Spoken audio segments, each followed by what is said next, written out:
year's October, 1999. You just beat Resident Evil 2 for the 7th time, and you finally just unlocked every weapon in Silent Hill. You're still hungry for horror, and you're ready for the next thing. Gimme tank controls, gimme fixed angles, gimme that PS1 survival horror I know and love. And here we have it. You walked into GameStop after work, picked up the new game everybody's talking about. It's Friday night. Nothing but you and the soft glow of a CRT and the gentle whirring of the disc spinning around inside your PlayStation. Life is good. They just don't make them like they used to. Or do they? I had you fooled, didn't I? Pretty convincing, isn't it? This is not a PS1 game. This is not running on that PlayStation on top of the TV there. No. This is running off my Steam Deck through a composite converter. This is a Nintendo Switch and Steam game from 2022. This is something new. I'm pretty sure this thing came to consoles just this year, but back 2 years ago when it first came out on Steam, I got so many messages from people telling me I have to play this thing. Like, it is just like a PS1 game. It is that survival horror thing that you love so much, like it's right up your alley. And I took a look at it pretty quickly and I was like, okay, yeah, it looks like there's probably something pretty good here, so I bought it immediately. But that was 2 years ago. I just kind of never got around to playing it, not for any real reason, but I don't know. But the Halloween season's coming up. It's almost August, and I am getting in the mood for playing, some spooky games. So I finally gave it a shot, and oh my god. I'm so glad I finally played this thing. It was kickstarted a number of years ago, and this is another example of me completely missing out on a Kickstarter. I had no idea that was happening. I didn't even know it was kickstarted until I got to the credits and started listing backers. So hey, big shout out to all those people that pitched in to help this thing get made. Because as far as PS1 recreation things go, this is extremely authentic. This is probably one of the most authentic looking and feeling stabs at that sort of aesthetic that I've seen yet. I mean, the very first thing you see when you boot the game is this. Doesn't this literally just look like an FMV right off the PS1 disc? If I didn't know better, I would be thinking that I'm playing a PS1 game just sharply off of a PS3.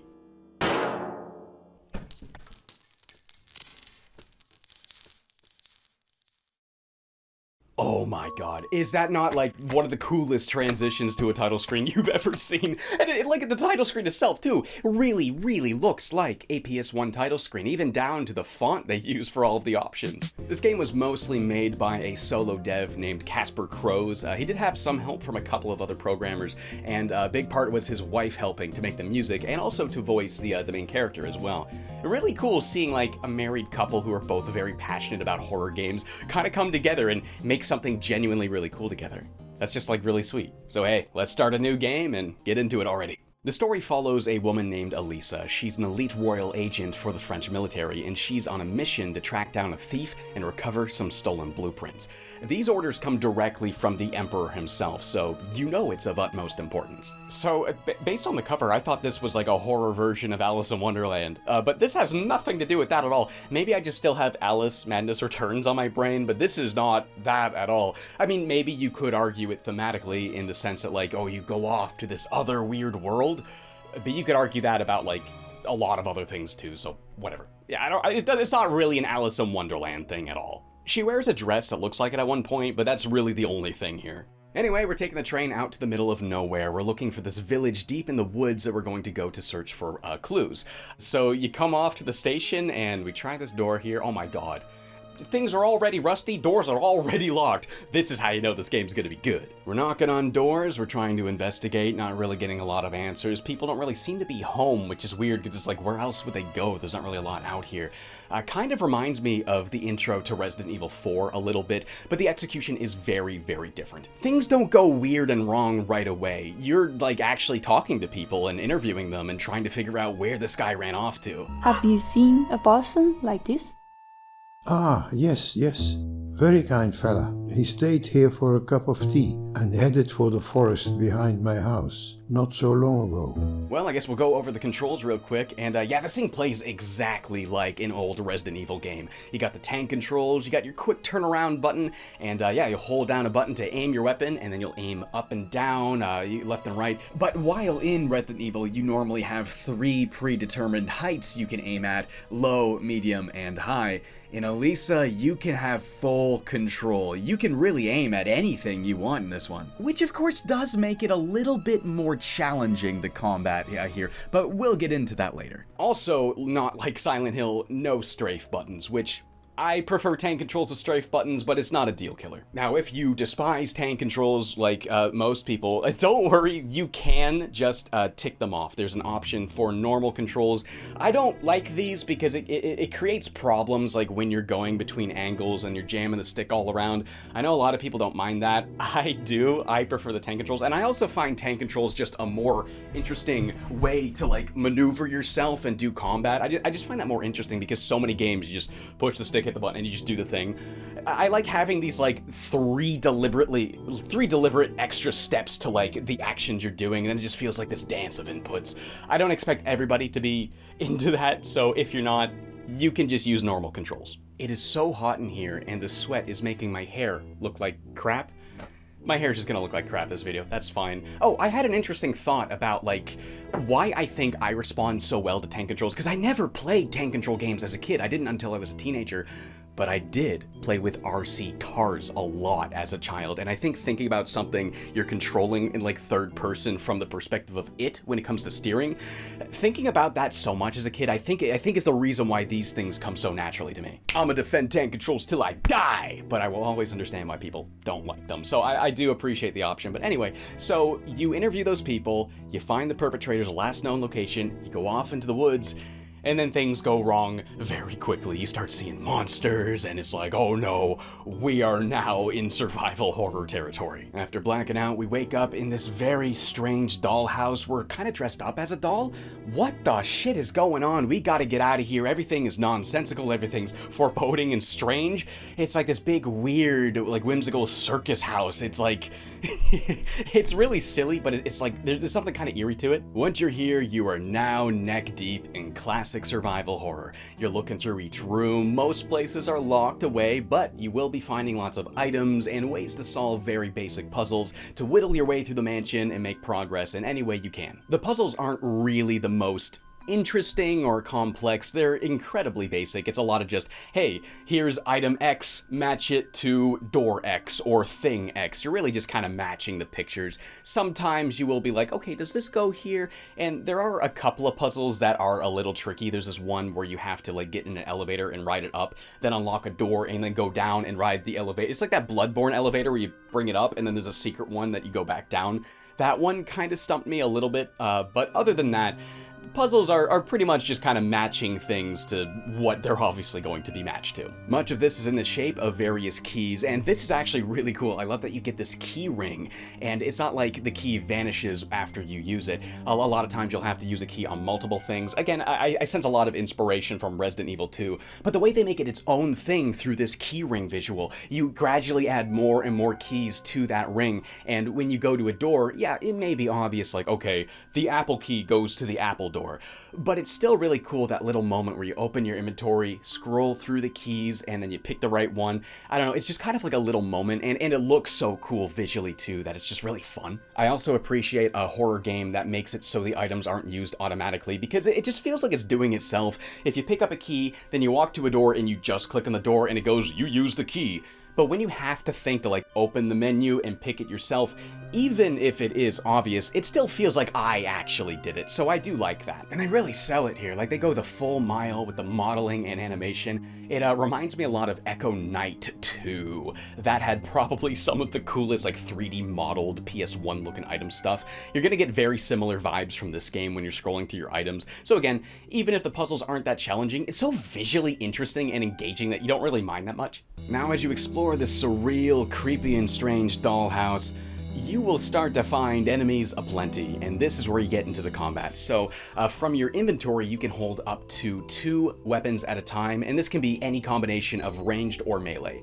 If you really like melee and you have 2 weird melee weapons, you can just bring both of them, or you can just bring 2 firearms. Maybe you'll bring a pistol and a shotgun, or maybe you'll just bring the pistol and a sword, or maybe the shotgun and a sword. A lot of decision making in what you get to bring with you. Kind of reminds me of Signalis, except just strictly down to the weapons instead of like all the other items do. And your choices in weapons come with a lot of trade-offs. The pistol has not very much stopping power, but you can fire a lot of times before reloading, especially since, you know, the way you stop and aim, it requires a lot more accuracy. You don't have the auto aim of Silent Hill, you don't have the simplification of Resident Evil. You really have to try and line up the shots in this game, and it does make it quite a bit harder to take out enemies with firearms in this game than those other ones. And, you know, with all the fixed angles and stuff, especially with enemies that are further away, it does become rather challenging landing these shots accurately.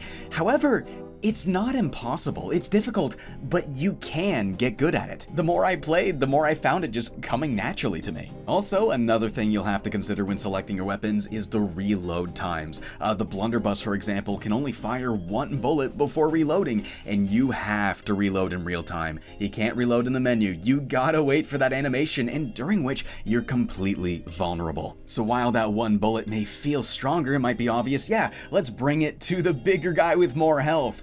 But then you end up getting your butt kicked because he keeps hitting you while you're reloading. But maybe you still want to use that blunderbuss anyway, so you still make it work. Maybe you'll just get good at timing the reload more efficiently, and then you'll be kicking his ass. Or maybe you'll just bring a different combo of weapons. There's so many decisions you're able to make that it feels like you're actually choosing what you do and how you approach things. And that's the kind of challenge I seek in these things. You gotta have that small little buffer, that little bit of uncertainty of like, you don't want to be entirely confident that you can kill every enemy without taking damage. So having that bit of uncertainty to it, having that little bit of clunkiness really does aid the survival aspect. You're actually considering like, how much health packs do I have? Am I going to risk getting hit once and save some bullets with some melee stuff, or am I just going to spend the bullets to be safe? But even then, that still comes with the extra challenge. There's I don't know, a lot of decision making in the survival. Really appreciate that, because that's one of my favorite things in these games, is just deciding what to do with what items in any moment. And you know what, I was kind of not liking how there was no strafe buttons at first, but I really love the dance you do in combat,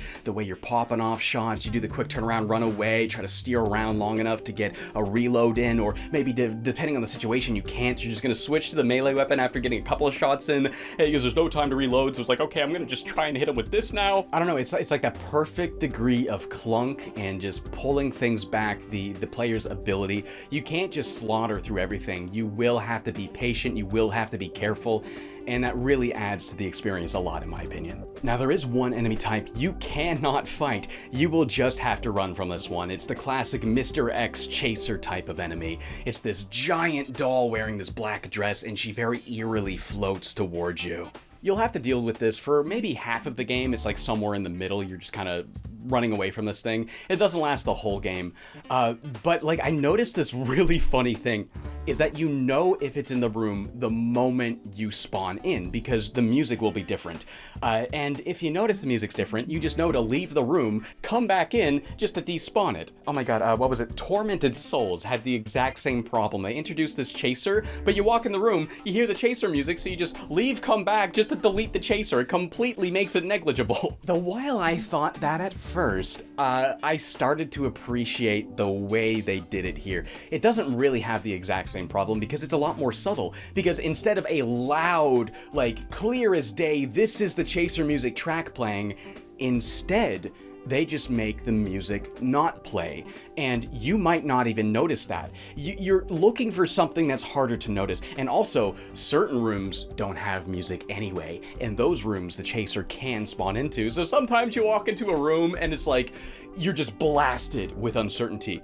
Did this room have music? Did this room have music, or is there a chaser? I'm just gonna leave. I'll come back in. Still no music. I don't remember. And then you're walking forward and you have no idea if it's there. So I thought it had the same problem as Tormented Souls, but they found a way to make it work. Now determining whether it's in there or not is a challenge. It's a challenge to remember to even look for it, and it's an uncertain gamble the odd chance you can't look for it. They took this very problem and transformed it into like an actually engaging and fun element of the game. I can't lie, I'm actually pretty impressed. Can the heat stop obliterating my face and hair? It's sweaty, oh my god.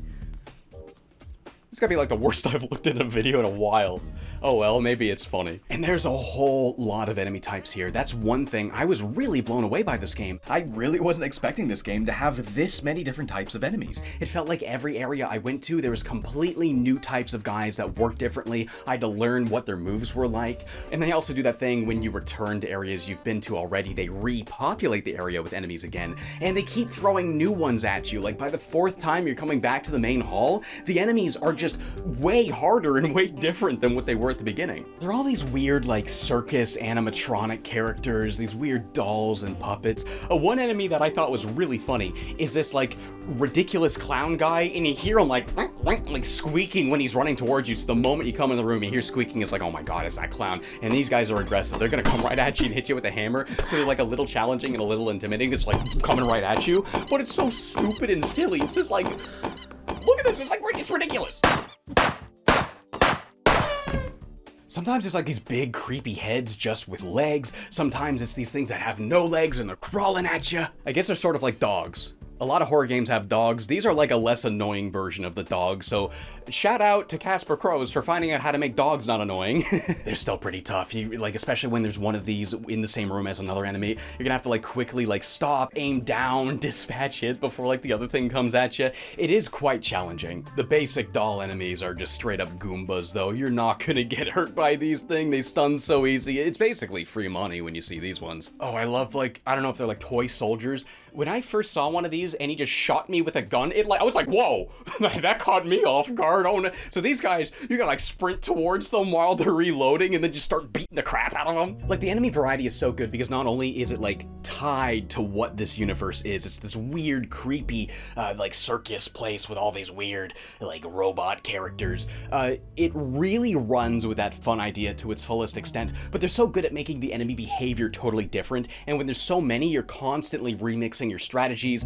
Again, like when you have a game where you pick 2 weapons and it can be all sorts of different weapons and it's just you kind of thinking about strategy, having all of these different enemies that react to you differently gets the absolute most out of that strategy. Similar to games like Resident Evil 4, defeating enemies will reward you a currency. You get all of these, I think they're called tooth wheels, or like these cogs. The cogs that power all of the weird dolls and like mechanical puppets that are the enemies you're taking out, which is a cool thing. It's like in Metal Gear Rising, you slash the robot open, you grab the robot's health pulse thing, get your health back. It feels contextual to what the enemies actually are. And when you do that sort of thing, the universe kind of feels a little bit more tangible. So if there's money in a horror game, that means, yep, there's a funny little merchant guy. This takes the shape of a hand puppet that's just in the wall. Hey, you! No, don't shoot! This is one of the first characters you meet, and Alisa has no idea what to make of it. If you can bring me some tooth wheels, like this one, I might be able to exchange them for some extra firepower. Hey, don't fool me, puppet. Tooth wheels or nothing. He assures you that he's here to help and not hurt you though, so he's like, okay, well, you can sell me a shotgun, so sure, I'll accept that there's a puppet in the wall, okay. And this puppet dude is like so funny. He's so full of personality, and I'm pretty sure it's just the developer of the game voicing him, just doing like a funny little voice. The way he's like, thank you, like whenever you buy something, it's like, welcome. Welcome. Thank you. The voice of this puppet cracks me up. I never get tired of it. I don't know how they managed to make a merchant guy that has as much personality as the freaking merchant from RE4. Like, it is just an absolute delight coming to this guy every single time between runs, just spending your money and getting more resources. You're just absolute treat coming back to this guy every time. This guy is also how you'll save your game, but it's not free though. You'll have to pay $1, which isn't much, but it does add up over time. If you're saving every chance you get just to be careful, well, you know, 1 becomes 2, and that soon becomes 5, and hey, that's a whole first aid kit you could have got. I do like the idea of limiting saves. Resident Evil has always done this, and making it use the same currency that you buy resources with, I think adds more context to the decision. It's not a matter of, you know, I got 5 saves, do I spend 1 save, then I have 4. Now it's a matter of, do I risk this longer and then I get to have way more health? It also feels more lenient than ink ribbons as well. Like, there's way more tooth wheels in Alisa than there are save items in any RE game. So in addition to being a somewhat more forgiving version of this idea, it's one that adds even more to the decision making, because now you get to decide between items or a more recent checkpoint, and that's a really cool thing. You'll find him in every save room, as well as the wardrobe. This is where you go to change out all of your equipment, change your guns, change your melee weapons, and even your costumes, which you can unlock many throughout the game as well. Every time you do a major story beat, there will be another one to purchase in the shop. You start in like that little Alice in Wonderland dress, but you can get your military uniform back. These will also have passive effects. For example, the military uniform makes you reload way faster. You also get this like fishy, scaly little swimsuit that'll let you swim through the water way faster. That's super helpful. My favorite one that I basically chose for the rest of the game once I unlocked it is like this little hooded assassin costume. This also boosts your defense a lot, which is very helpful, and you get to look cool as hell too. Now, if you thought the enemies were ridiculous, just wait until you see the boss fights. Like the first boss, you walk into this room, and it's like this big circus contraption of like hammers and like boxing gloves. It's like, what's going on? And like the dude, the way he acts like a freaking Sonic Adventure character. Ah, yes. Someone new has come to have some fun. Oh, you're here to play, finally. I made myself dizzy doing that. That's what the characters in this game are like. It's so funny. Like, this game is equally as interested in just being goofy and silly and fun as it is in being like a somewhat scary horror game. I'm not gonna show any of the other boss fights just to avoid spoilers, but they can be pretty tough. The first one I had a really hard time with, but only because I thought you had to shoot through the opening in the cage, and I was just getting knocked around like a clown. I couldn't do anything to this guy until I realized you can just shoot him anywhere between the bars, and then it was super easy. Now, once you beat this boss and you go back to the save room, you get like this whole scene where like the puppet guy is now like the puppet of the boss, and he's like killing the other puppet. And oh my god, the way Alisa kind of plays along with it too is just so funny and cute. There, behind you. Hello. Now you can bring me your tooth wheels. Yes. What? After you tried to kill me? It's you who killed me. You don't look so dead. From here on, you can switch between both puppet shops, and while the first puppet will sell you like ammunition and health supplies and new weapons, the other one will sell you modifications and boss items. Let's start with the modifications. These are basically new abilities. If you get a lot of money, you can unlock, like, say, an auto-aim, making landing shots easier, or maybe you can unlock a dodge button. These puppet strings pull you out of harm's way real quick. They're very handy little abilities that will make the playthrough a lot easier if you're struggling, but they're entirely optional. If you just like the core mechanics and the challenge of that, you can just play the game without buying any of these. And the use of these modifications can even affect the ending you're going to get as well. Wow, it's a different, not sweaty day. How did that happen? Sick and recording yesterday. So every time you beat a boss, you will unlock that boss's item set from this new shopkeeper puppet guy. And you'll click on the boss's name, and there'll be a couple of items you can buy. However, you can only buy one item from each set per playthrough, so you really have to stop and consider like what's probably going to be the most helpful to you. Or you can just pick which one sounds the most fun. For example, this one had me choose between a weapon or this tooth plate thing. It's like a bunch of teeth. But I noticed there's a bunch of creepy doors that have these empty mouths. I bet the teeth go there. Put one in, find a secret room, and there's a fishing rod in here. What the hell is this for? Is this like a story item? No, it's just this optional item. And then I find out the fishing rod can be used in these wells to fish up enemies. You do this fishing mini game, and you fish up enemies and you kill them for to grind for money. That's just a completely optional thing that's hidden that you can just happen to find if that happens to be the item you chose from that set on that playthrough. And even then, there's 3 of these doors, so if you pick the teeth, that's only 1 door per playthrough that you can open. And even further, adding to the replayability, hey, what's a survival horror classic kind of game without New Game Plus? You can do another playthrough and carry over all of your weapons and resources and costumes, everything. and then you can just whittle through it over and over trying to unlock absolutely everything. And that's precisely what I want to do in a game that's like this. That's what I want from Resident Evil. That's what I want from Silent Hill. I want to replay it over and over and over, get better at it, be able to beat it faster, and in the process, I'm unlocking all of these goofy costumes, all of these overpowered weapons that just allows me to experiment with the mechanics in so many more ways. There's so much of that here. Did I mention there's multiple endings? Yeah, like this is the kind of thing you're going to be replaying over and over, especially since the way it's paced, they nail that too. Your blind first playthrough could take anywhere up to like even 10 hours maybe between 5 and 7. But if you know what you're doing, you can beat this game in under 2 hours, and there's even an achievement for that. And that's exactly what these Silent Hill and Resident Evil and all of these really good old survival horror games were so good at doing. You were directly rewarded for your familiarity with the game's map and your ability to get better at the gameplay itself. So many of you gotta be thinking by now, but James, it's a horror game. Is it any scary? Is it actually spooky, or is it just clowning silly circus shit? Despite how absolutely goofy and ridiculous this game is, it did genuinely get some pretty good scares out of me. At least like 3 times in the game, it actually gave me a good scare. I mean, firstly, that big doll chaser I mentioned earlier, like the way that's designed actually got it to catch me off guard a couple of times. There's one really good scare with a camera angle change that I will not spoil because I just can't. But I will talk about one of my favorites in the earlier game, when you first get down to like that weird circus area on the ground floor.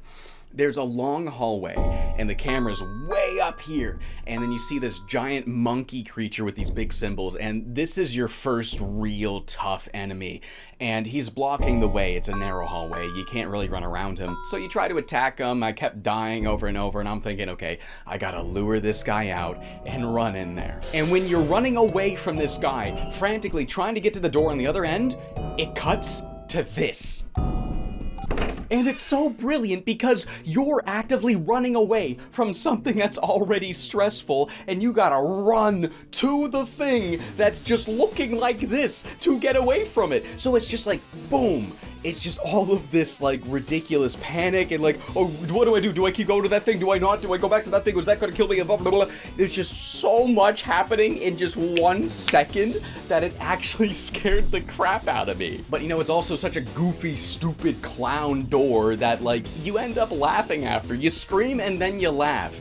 That's what this game's all about. And then the next room, you start hearing these squeaky footsteps, and it's just like, why are these cartoon noises stressing me out? Why am I being stressed out by Bozo the Clown? It's so silly, it's so good. But yeah, that's a really good example of what we lost when we stopped making games with these fixed angles. I mean, when you have a game and you just control the camera, you can't do this. And I think fixed angles are also really good at like, not wasting your time. Like, if you're put in a room and you have the freedom to look at every single individual object in the entire room, it's like, okay, what do I need to look at? Cans on the ground? Is that important? No, it's there. In a fixed angle survival horror game, I feel like I'm never wasting time clicking on every single thing because you know what is and isn't important based on what these carefully chosen angles draw attention to. It's good for player direction, and it's also really good for timing and pacing and setting up really cool scares. Now, I'm not trying to say one style is better than the other, but I do think fixed angles have a couple of cool advantages that controllable ones don't. I mean, you know, vice versa, but it's just that most games these days are controllable cameras, so you don't see those advantages taken advantage of very often these days, you know? And it's just really freaking cool seeing a game do that so successfully, so well, really truly learning how these things functioned well and how to execute it in like a brand new fun way that's like both silly and scary. This game's so cool. This game's so cool, dude. They also do that thing where they will repopulate areas you've already cleared out with more enemies after key events happen. And they don't just like respawn the same enemies in. Every time you come back to the main foyer, you will see different enemies. Sometimes it's ones you've never seen before, and you're coming back. Okay, that's one thing that also really scared me, is Silent Hill would scare me sometimes. Like, you get a key item, and then you go back to the hallway, and you cleared out that hallway, but then there's another one, so you didn't expect it, because because they spawn it in after key moments.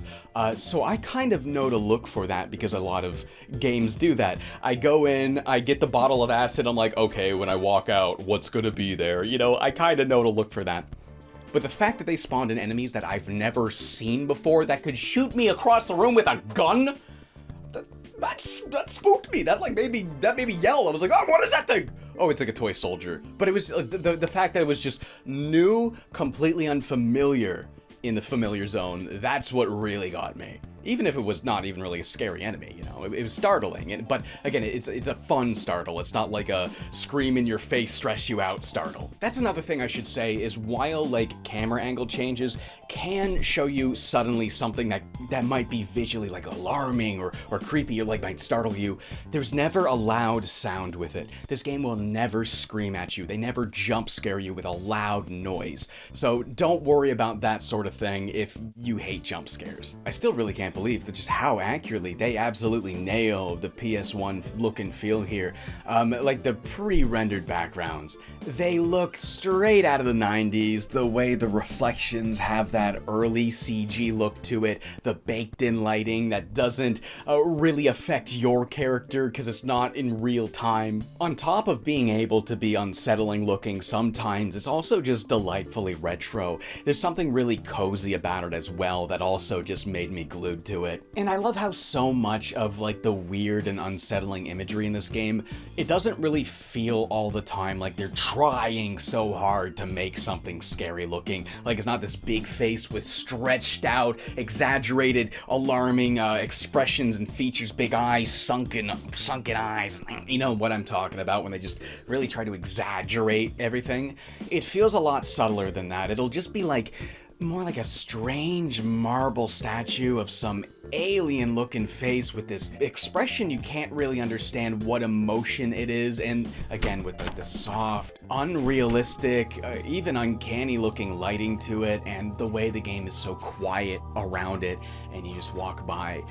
There's something simultaneously cozy and creepy about it. And when you look at this very same image on an actual CRT and you see the pixels perfectly blend right into each other, it really looks like this game was made to be played on a CRT. The chunky pixels of the low resolution just feel exactly like what you'd be looking at on a PS1, but also just like the pixel size, or I guess the texture size on the textures themselves. I never really see any mixels or anything. Like, you know when you can just somehow tell because something's slightly off even if you can't put your finger on it?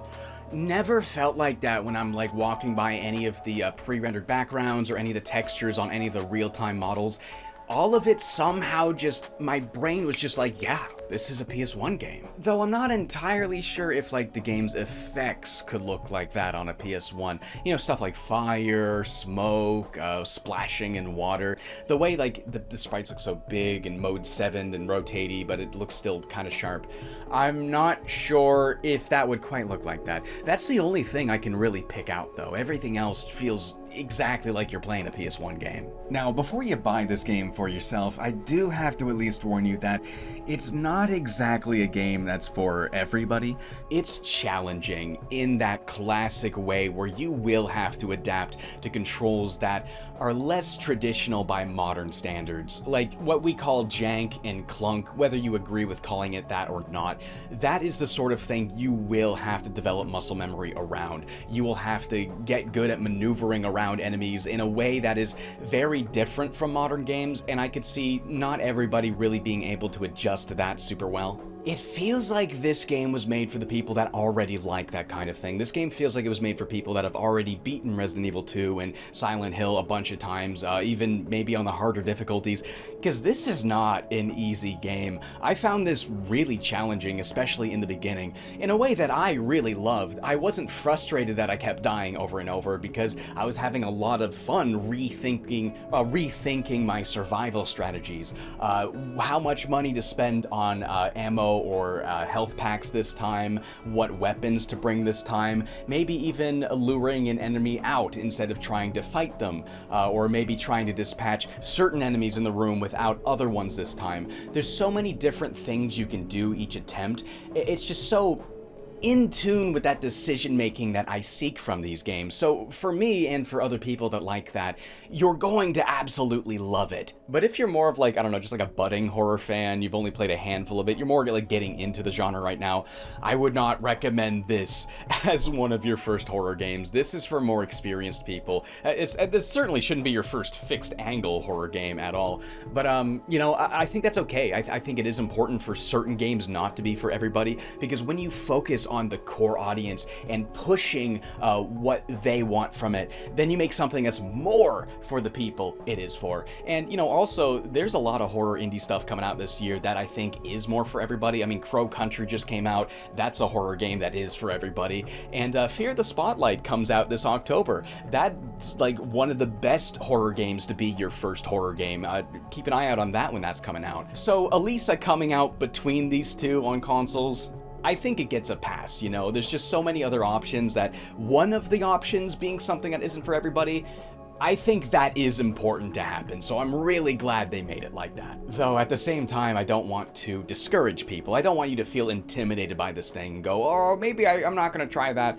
If you really, really think it looks like your kind of jam, even if it seems intimidating, you gotta start somewhere, right? I mean, there was a time where I got into Silent Hill, and I've never played a tank control game before, and I made myself adjust to it because I wanted to have that experience that badly.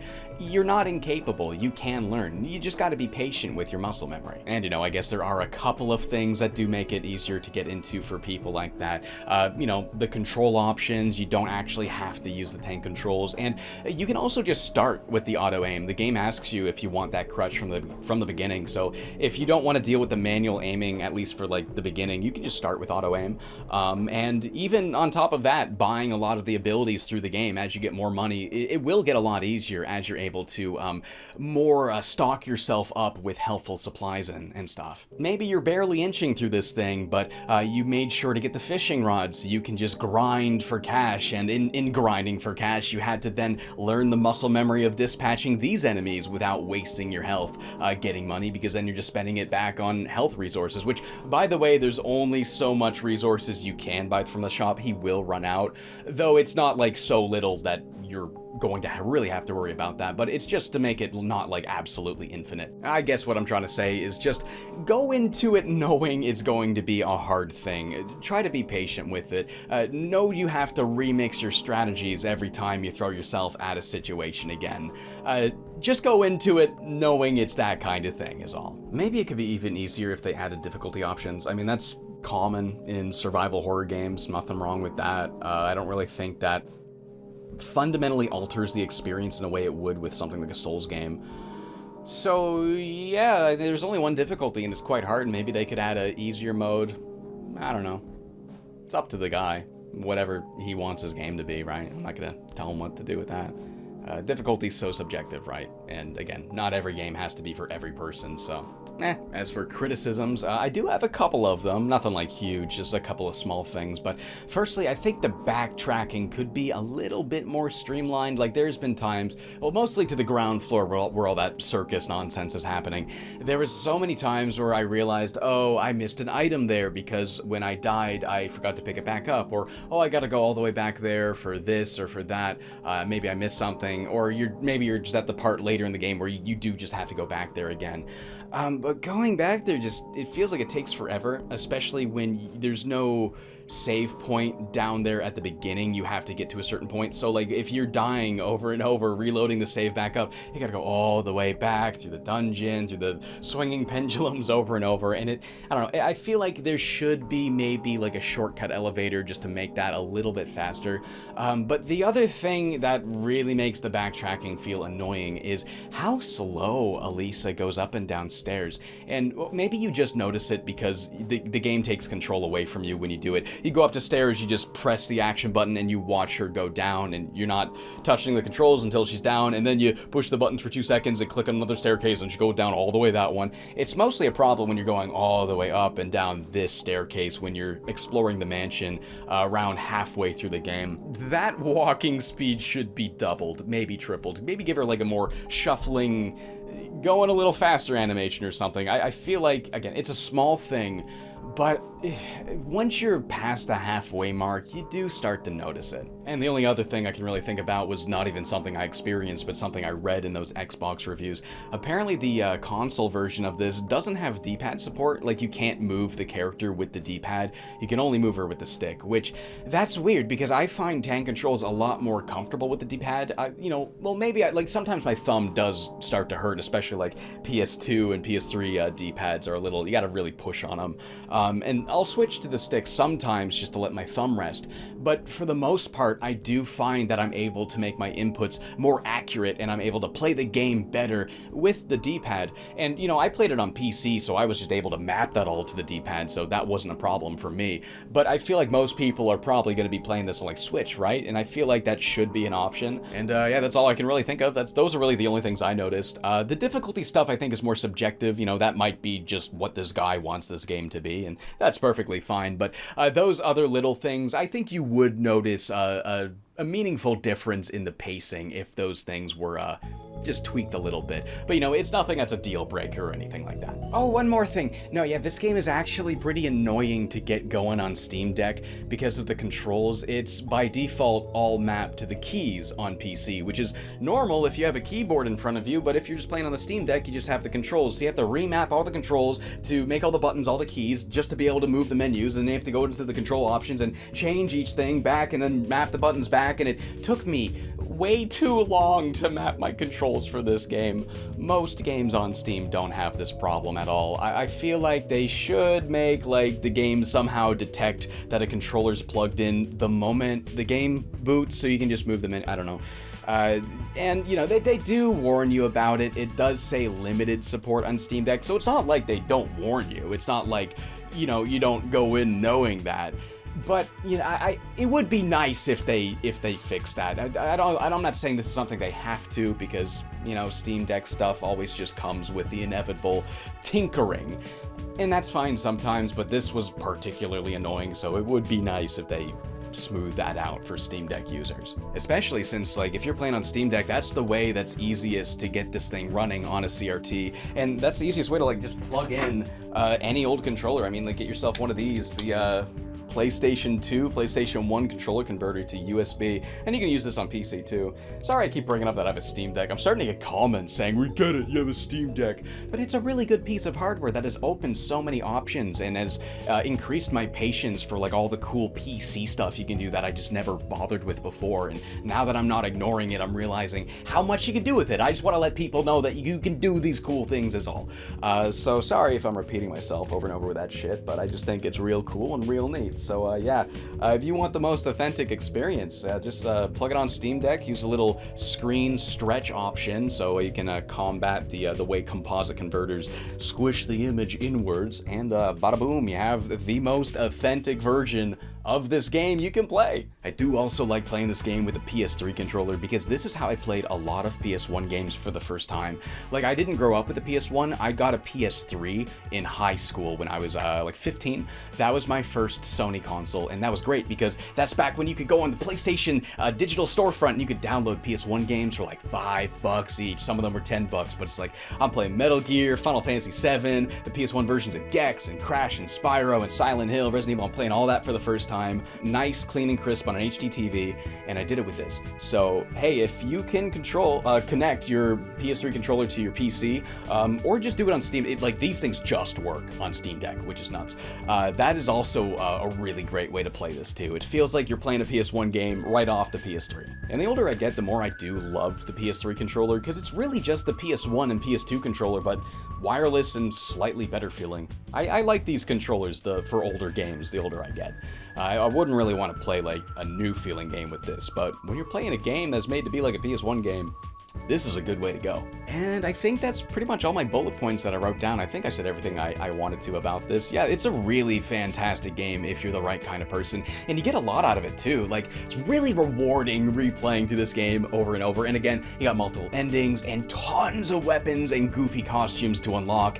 It is just peak classic survival horror post-game content. You can tell the couple who made this game really genuinely love classic survival horror games, and they had a lot of fun making something that's just as goofy as it is scary. Alisa it's an absolute delight. Game is $20 and it's on every console. It's on PS4 and 5, it's on Xbox, it's on Nintendo Switch, and it's on Steam. Yeah.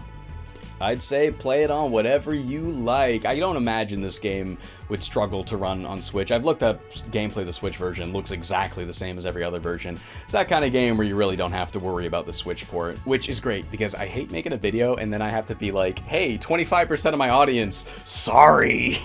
It just perfectly ticks off every box that made these games so iconic while being its own thing too. Like again, this is really evidently a labor of genuine love, and I feel really grateful that there are people making games in the style of these old ones because, you know, firstly, like artistically, when you're coming just to cool video game visuals, I miss when video games looked like video games. You know, I think there's so much more you can do with these old art styles that have yet to be explored, and, you know, these people are doing that right here and now with Alisa. But I also love that gameplay. Modern games just don't really play that way, and I still think there's value in the skillful dance of inputs that you really got to wrap your muscle memory around. Like I grew up playing with Kinects and Lego a lot. I like putting things together and the mechanisms of, you know, positioning your gun in the right spot before hitting the fire button, before hitting D-pad down and square to quickly turn around, and then letting go of square and then pushing square again and holding forward. And it's just like, I love that shit so much, and this game is that. So hey, next time somebody tells you they don't make games like they used to, dude, you show them Alisa. Hey, thank you so much for watching. If you're still in the mood for kind of surreal fixed angle stuff, I did a video about Lorelei and the Laser Eyes, one of the coolest puzzle games I ever played. Plugging it right now because YouTube didn't show it to anybody, so not really a whole lot of people watched it. That was real dumb. Thank you, goodbye, have a good day.